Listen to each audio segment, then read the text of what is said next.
Oi, tudo bem? Eu me chamo Dielen Silva da Costa, sou mestre em Educação pela Universidade Federal do Pará, dentro do programa de pós-graduação em Cidades, Territórios e Identidade, com um trabalho intitulado Violência e Medo em A Ilha da Ira, de João de Jesus Paz Loureiro. Bem, o meu estudo ele propôs analisar algumas representações das categorias violência e medo na narrativa dramatúrgica A Ilha da Ira, e esta investigação ela é construída a partir da hipótese de que a personagem, a velha, que é a governante da ilha, onde todas as ações da narrativa são desenvolvidas ao redor dela, é caracterizada de acordo com elementos próprios de um ditador e fortemente associada aos aspectos da soberania. Então, é a partir daí que eu traço como objetivo realizar uma leitura desse estudo, verificando intertextualizar, por meio do discurso dos personagens, a violência dos regimes autoritários e a produção desse medo, esse medo produzido dentro da narrativa como um sentimento que alimenta o regime ditatorial da velha. Então, para dar conta dessa hipótese, eu faço uso de duas formulações, que são as relações entre história e ficção e a relação entre mítico e ficção.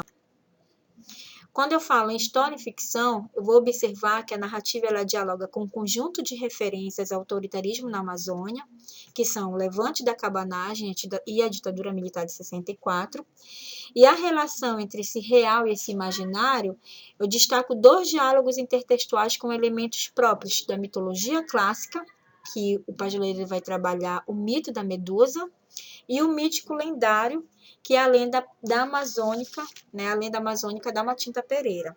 Esses dois mitos, Paz Loureiro utiliza dentro da narrativa como alegoria a esse estado de exceção que circunda toda a narrativa. Então, nesse percurso, eu vou considerar alguns questionamentos teóricos para compreender o estudo sobre a violência e o medo, né, e suas ramificações no processo de compreensão e análise narrativa, e aí eu parto das reflexões de Walter Benjamin, de Elias Canetti e Tânia Sarmento Pantoja para articular esses estudos dentro da obra literária. Então, a minha hipótese central desenvolvida com base nesse preâmbulo é a de que ambas essas categorias elas estão centradas na constituição dessa personagem, que é chamada de a velha. Como hipótese secundária, nós sugerimos que eu sugiro que Paz Loureiro ele vai buscar lá na tradição clássica grego-latina e na tradição oral da amazônica, que está atrelado ao mito da Matinta Pereira, códigos intertextuais provenientes de figuras femininas que provocam esse medo. São elas a Górgona Medusa e a Matinta Pereira, que vão estar associadas nessa figura da velha. Então, para dar mais uma orientação de como é que é construída a narrativa, a Ilha da Ira é uma narrativa de peça de teatro, que traz como enredo a história de um grupo de atores, que são membros de uma companhia de teatro, que estão viajando a trabalho em um navio chamado Adamastor. Numa certa medida, essa peça ela vai apresentar, de um lado, a figura de uma personagem autoritária e violenta, e de outro, a presença de um grupo de personagens que resiste a essa força opressora dentro da ilha. Então, você tem a clara visão desse grupo, essa divisão dentro da narrativa. Alguém que oprime e alguém que é opressor, né? Aquele que é oprimido e aquele que é opressor dentro da ilha. Então, o conflito da narrativa, ela inicia quando o navio naufraga e esses sobreviventes são resgatados por habitantes de uma misteriosa vila. Um aspecto importante a ser observado é a funcionalidade da ilha na construção da narrativa. Dadas as condições pouco ou nada favoráveis aos nautas que são submetidos, né, a morar lá, a ilha aqui ela se apresenta como um território que serve para as atrocidades da velha, provocando a tortura física e a tortura psicológica. Então, a personagem ela condiz com referências mítico-lendárias, né, clássicas e amazônicas, em cuja constituição se destaca a natureza agressiva e cruel, marcada pelo esse comportamento violento próprio de um ditador. Então, a ilha ela não é uma ilha, vocês vão observar nos discursos da narrativa, que a ilha ela não é palco pro amor, ela não é palco pro sonho. A ilha, ela é palco para as atrocidades, para botar em prática as atrocidades da velha. Então aqui eu trago alguns registros, algumas citações da narrativa que condiz com essas categorias que eu trabalhei dentro da minha pesquisa. Na fala do Patrone, que é um personagem, que é um dos nautas da ilha, ele diz: tenho medo. Há tanto tempo que naufragamos e não temos a menor esperança. E cada vez mais nos tornamos dóceis a tudo que essa mulher sem alma deseja. Há vários anos que naufragamos e ainda não posso esquecer o coro de lamentações dessa gente implorando naufrágios para que houvesse fartura na praia. Sinto raiva só de pensar nisso. O pior de tudo é que, ultimamente, eu tenho sentido vontade de me unir ao grupo, implorando o naufrágio das embarcações que passam. Essa passagem da fala do Patrone, ela é bem emblemática porque nós percebemos em determinadas passagens da narrativa que a velha ela vai construir esses dispositivos de controle para instalar a ordem, para instalar o medo na ilha, né?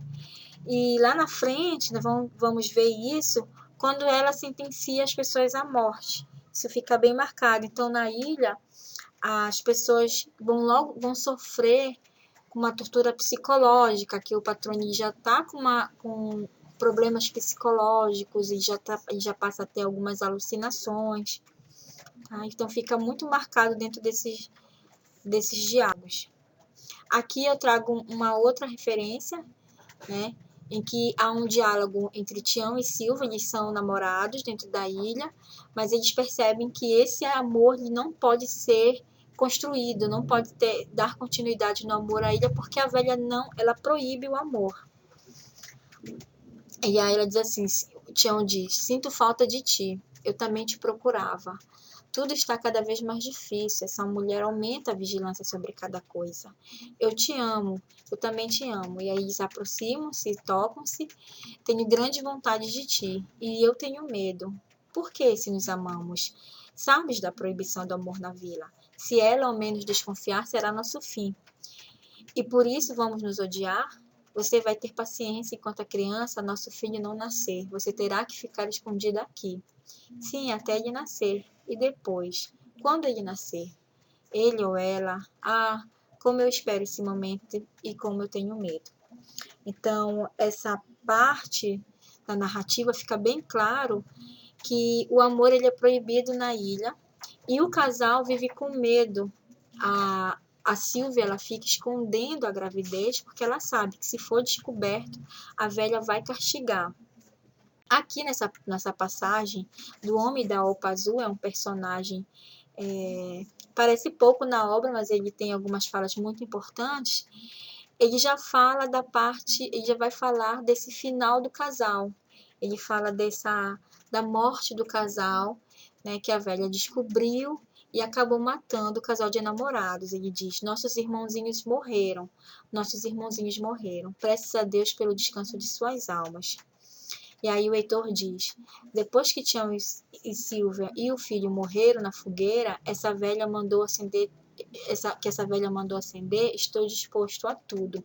Então aqui ela mata tanto o Tião, Silvia e o Rebento numa fogueira. Ela pede para outros moradores construir essa fogueira e ela acaba matando eles. E aí acende nesses outros personagens, né? Nos outros moradores na ilha, inclusive no Heitor, essa vontade de resistir a tudo, de fugir da ilha, encontrar uma fuga.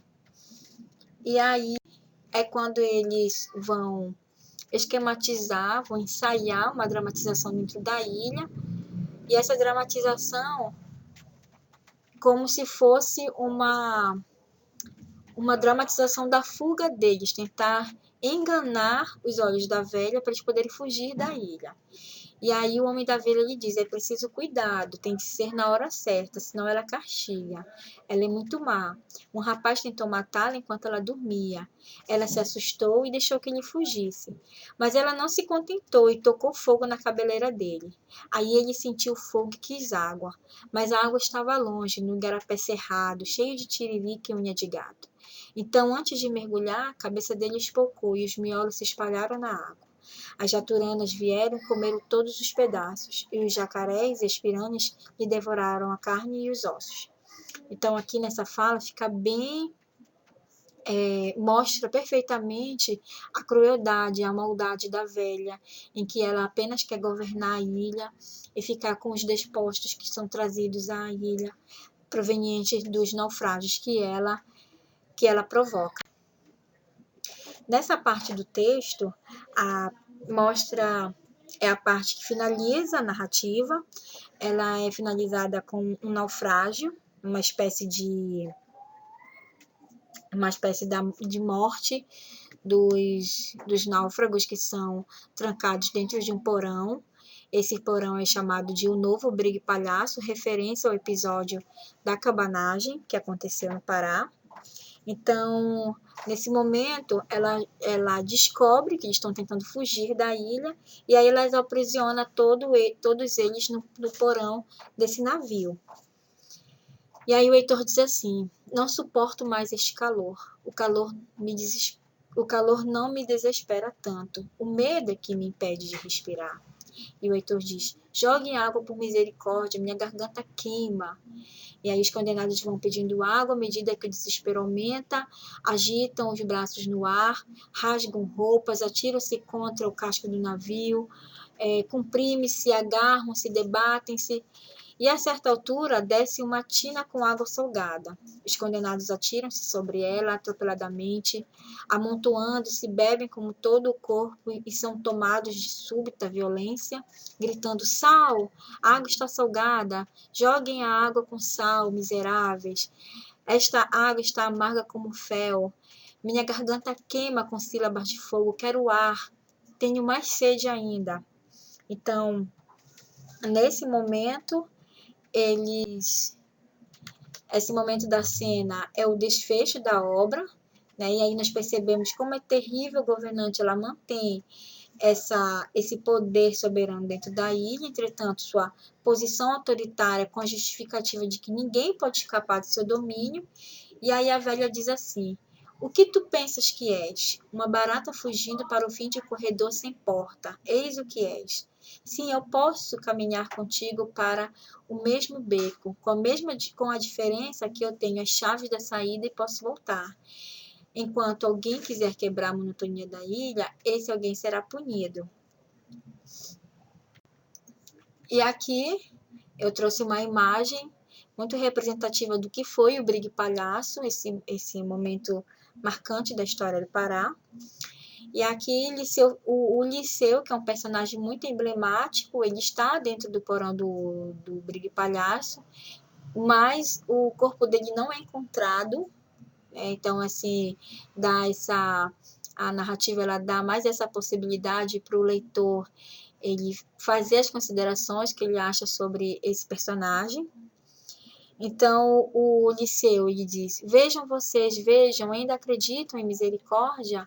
A benevolência de quem quer matar é apressar a morte. Minha garganta tem 1000 punhais ardentes atravessados.